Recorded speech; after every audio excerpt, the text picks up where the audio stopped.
Happy fall! It is 2025. Let's talk about current private practice trends.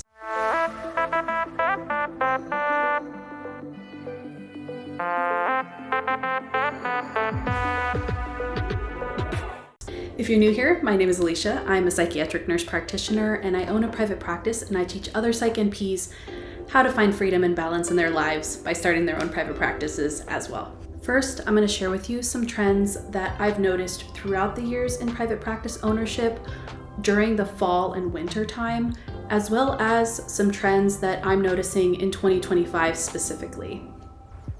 So this first one is very important for you if you're thinking about starting a practice around this time. If you can help it, I would say start your practice ASAP before the holidays start. I know this video is coming out really close to the holidays, but maybe somebody's watching this later down the line, so I'll say it anyway.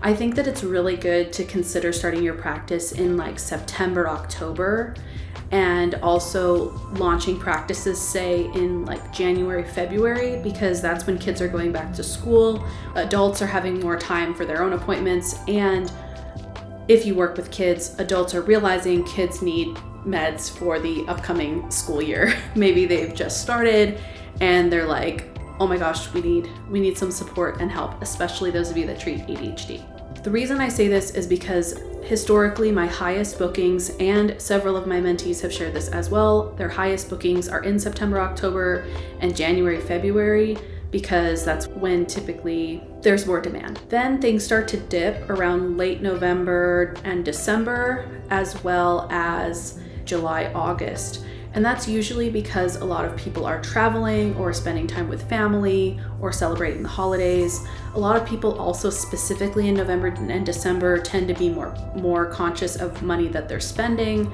because they're wanting to save up for the holidays. And so if you're a cash pay private practice, that could affect you as well. I will say, once you have a stable, regular practice like I do, then it all evens out. So even though you have higher and lower months, they all kind of average the same. So I don't really stress out about low months anymore.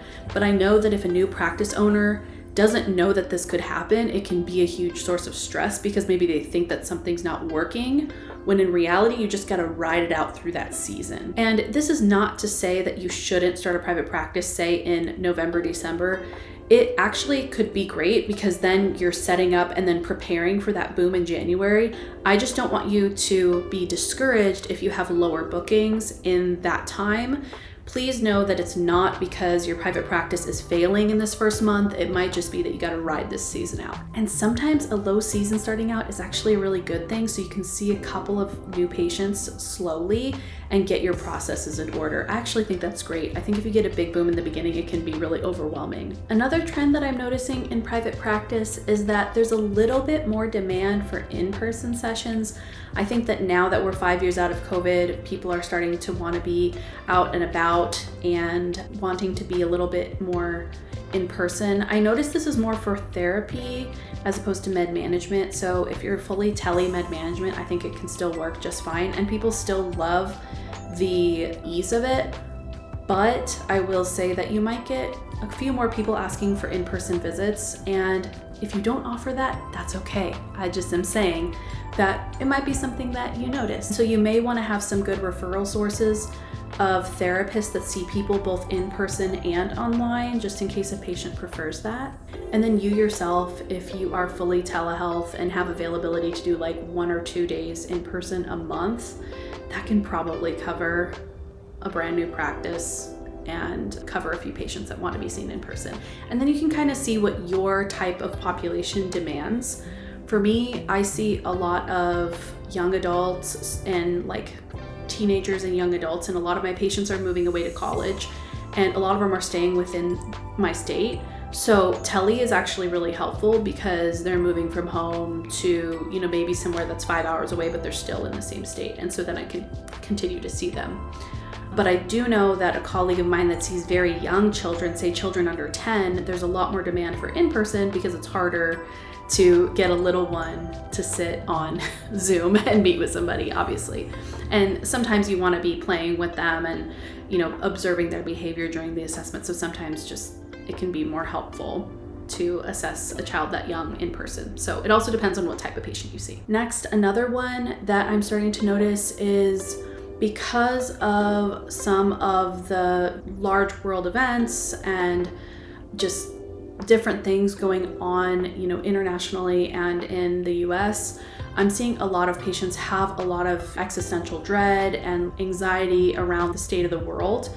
I think that now more than ever, it's really important to have as many resources for your patients as possible when it comes to maybe like support groups or therapy or community support. Anything like that I think can be really great. I know that this isn't a new trend in 2025. I think we've been experiencing this now for a while, since pandemic, maybe before even. But I think now more than ever, it's really important to be plugged into your community and have as many resources as possible. And last, I'm going to share with you a trend that I'm noticing within providers, because I have mentored now over 200 Psych NPs starting new private practices. I have some information and data for you. I'm seeing more focus on special populations. And I think that this is so awesome. And I'm seeing a lot of individuals that are within that special population want to help their community, which is super, super, super cool and super effective when we're talking about just like business in general, because it's going to really draw patients to you if you are highly specialized. Let me give you a couple of examples. So I have several moms within my mentorship community, and a lot of them are doing perinatal mental health because they both have lived experience maybe with being a mom or having postpartum depression or whatever in that space. And so it's like moms helping moms, which is really cool. I also have seen several folks in the LGBTQ plus community open LGBTQ plus focused practices, which is really, really important because they have that shared identity with their patients. Their patients are going to feel more comfortable and be more open to opening up to them about those specific challenges that come along with being in this population. And I think that that's awesome. I think that it's so helpful to connect with someone that has that lived experience the same as you do.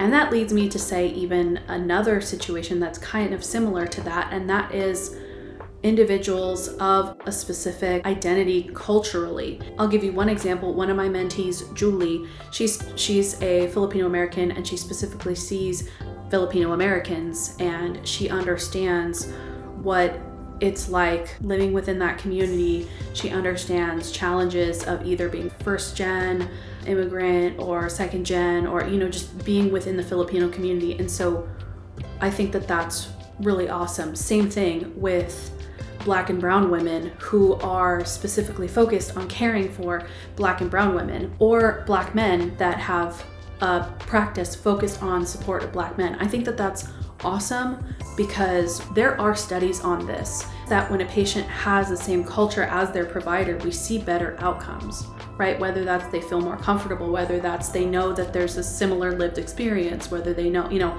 whatever it is, we know that there's better outcomes. And so if you are part of a specific group that you can support because you understand them uniquely, I think that that is a great place to start when you start to think about who you want to serve in your private practice. All right, guys, that's it for fall 2025 trends that I'm seeing in private practice. And drop below any questions you have for me. I'm always really open to that type of thing. Happy to make a video if there's a topic that you guys really like. And it really helps my channel if you like, subscribe, comment, and that encourages me and supports me to make even more content for you.